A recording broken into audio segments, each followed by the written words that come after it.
Classes में आपका स्वागत है। पिछले वीडियो में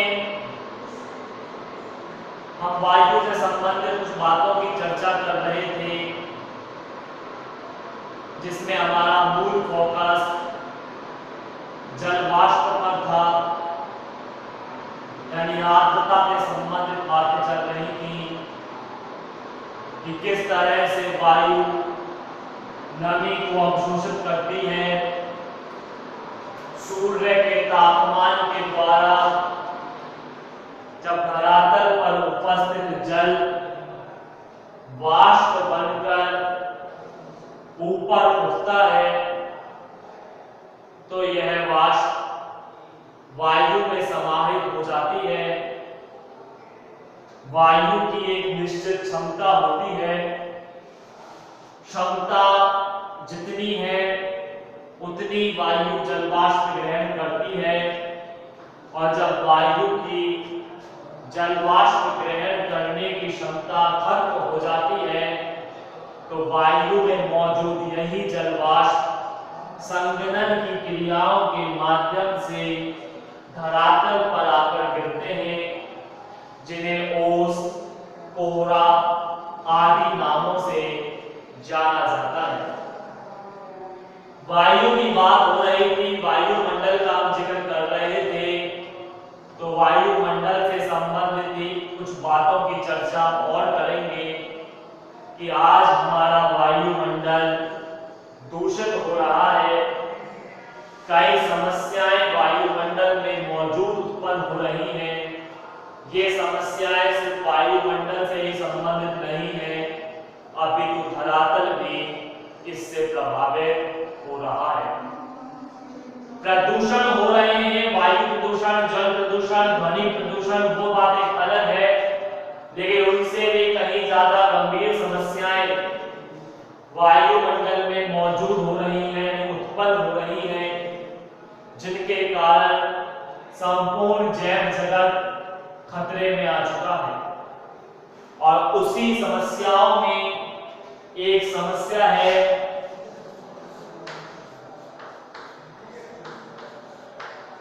हरित गृह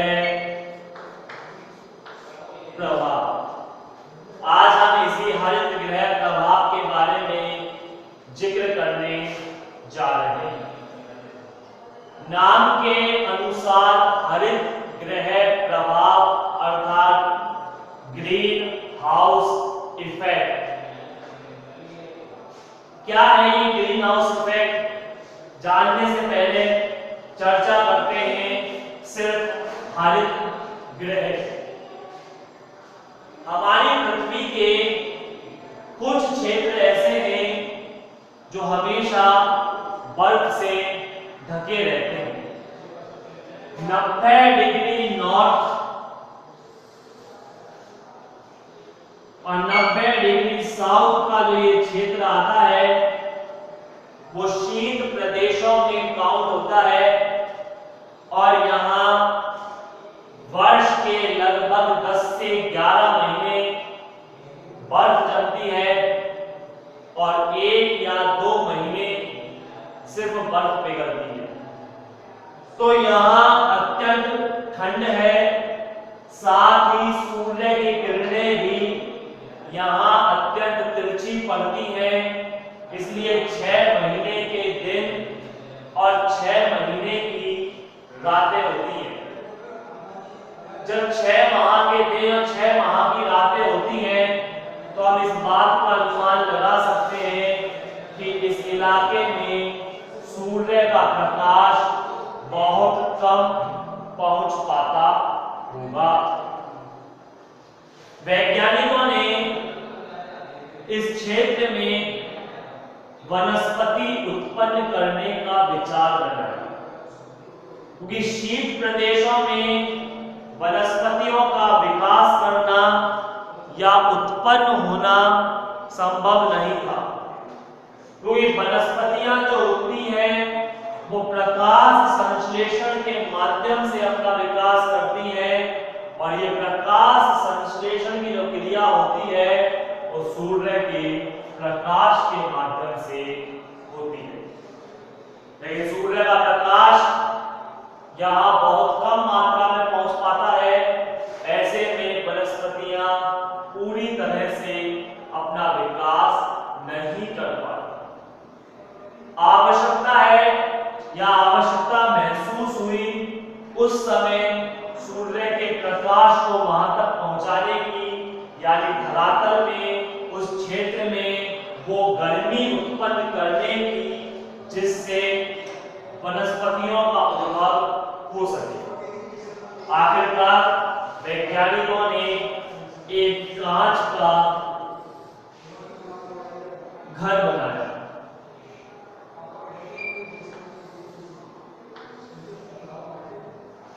ये कांच का घर एक ऐसा घर था जो सूर्य के प्रकाश को अंदर तो आने देता था, लेकिन इन किरणों का रिफ्लेक्शन नहीं हो पाता।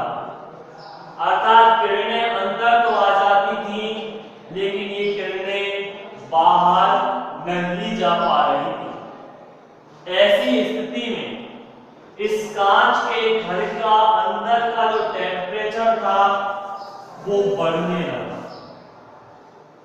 वैज्ञानिकों के द्वारा यहाँ पर मृदा बिछाकर बीज डाल दिए गए थे।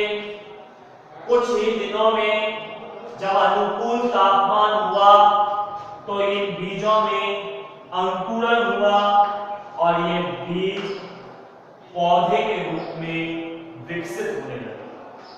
धीरे धीरे इस कांच के घर में हरियाली उत्पन्न हो गई, जिसको हरित गृह या हरा घर कहकर पुकार।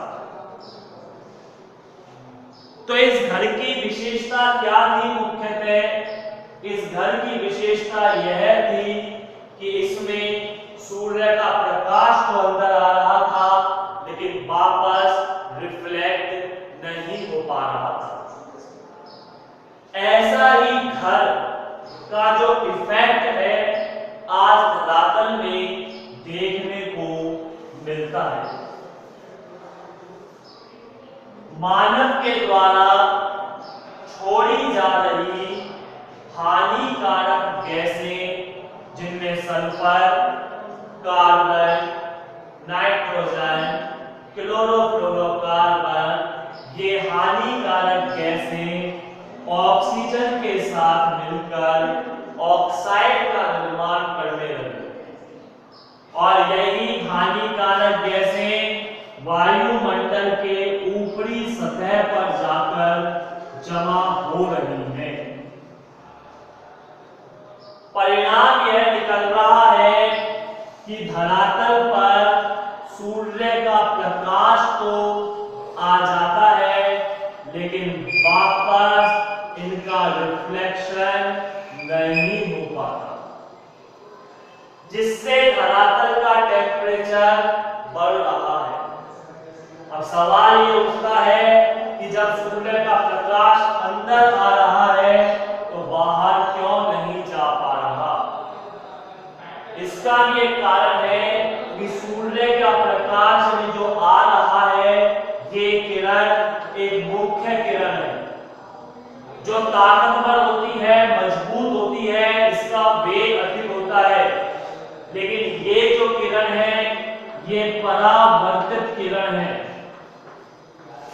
और परावर्तित किरण मुख्य किरण से कमजोर होती है।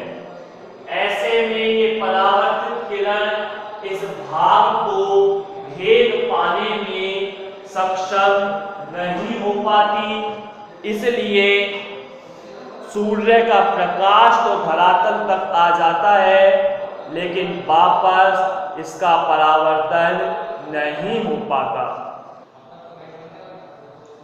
ऐसी स्थिति में धरातल का टेम्परेचर लगातार बढ़ता चला जा रहा है और धरातल पर गर्मी बढ़ रही है।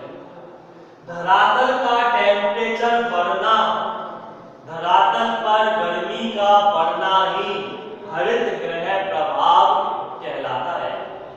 अर्थात जो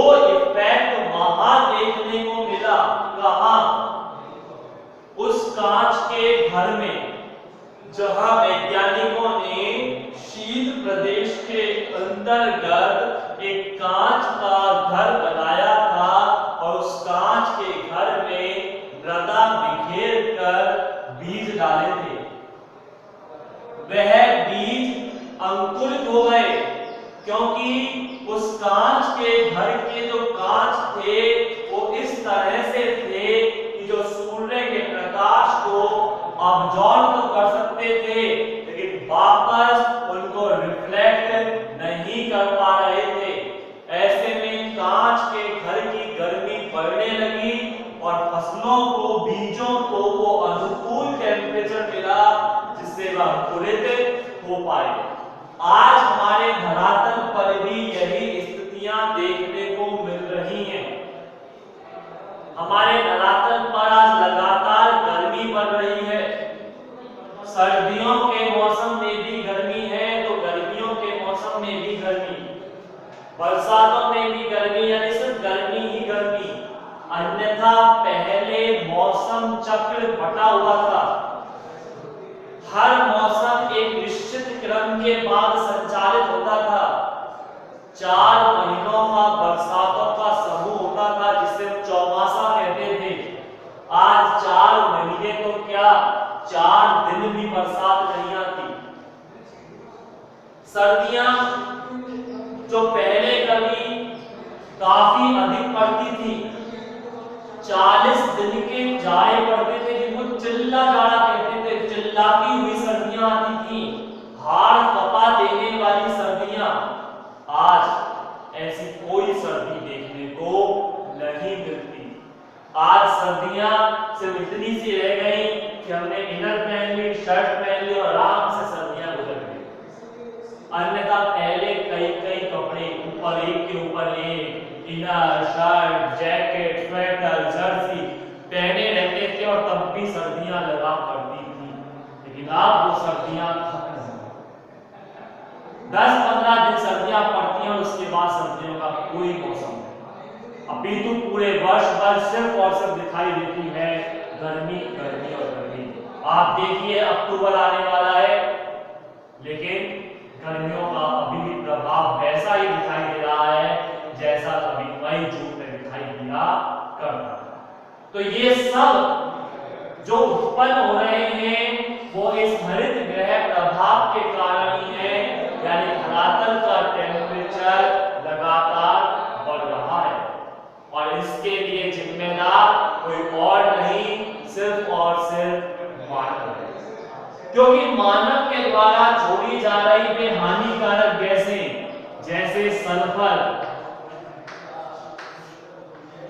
कार्बन, नाइट्रोजन, ये हानिकारक तत्व हैं और क्लोरोफ्लोरोकार्बन जब ये वातावरण में पहुंचते हैं तो ऑक्सीजन से क्रिया करके ऑक्साइड बनाते हैं और वातावरण के ऊपरी भाग में, धरातल के ऊपरी क्षेत्र में एक गैसों की परत बना लेते हैं, एक आवरण का निर्माण कर लेते हैं और यही आवरण का परिणाम यह निकलता है कि सूर्य की गर्मी, हीट धरातल तक तो पहुंचती है लेकिन वापस इसका परावर्तन नहीं होगा। पिछली एक वीडियो में अगर आपको याद हो, हमने पृथ्वी का ऊष्मा बजट पढ़ा था जिसमें हमने देखा था कि पृथ्वी जितनी इकाई प्राप्त ऊर्जा करती है उतनी ही इकाई को परावर्तित भी कर देती है। पृथ्वी अगर 100 इकाई ऊर्जा प्राप्त करती है तो 100 ही प्रदान भी करेगी। लेकिन आज इस स्थितियों का परिणाम ये निकल रहा है कि पृथ्वी ऊर्जा तो अधिक प्राप्त कर रही है लेकिन उसका परावर्तन ज्यादा नहीं हो पा रहा, जिससे धरातल पर लगातार गर्मी उत्पन्न हो रही है, धरातल का टेम्परेचर लगातार बढ़ता चला जा रहा है। यदि ऐसा ही चलता रहा तो एक समय ऐसा आएगा जब संपूर्ण जलवायु चक्र समाप्त होगा, संपूर्ण जैव जाति इससे प्रभावित होगी और हो सकता है पृथ्वी पर जीवन समाप्त हो। इसलिए आवश्यकता है इस हरित गृह प्रभाव को बढ़ने से रोका जाए। मानव के द्वारा लगातार छोड़े जा रहे हानिकारक पदार्थ सल्फर, कार्बन जैसे तत्वों पर तुरंत प्रभाव से रोक लगाई जाए ताकि वातावरण स्वच्छ हो सके, शुद्ध हो सके और धरातल पर जो लगातार गर्मी बढ़ रही है उस गर्मी में कुछ हद तक कमी लाई जा सके। तो आज हमने हरित गृह प्रभाव से संबंधित कुछ बातों पर चर्चा की। अन्य बातों की चर्चा हम आगामी वीडियो में करेंगे। तब तक के लिए धन्यवाद।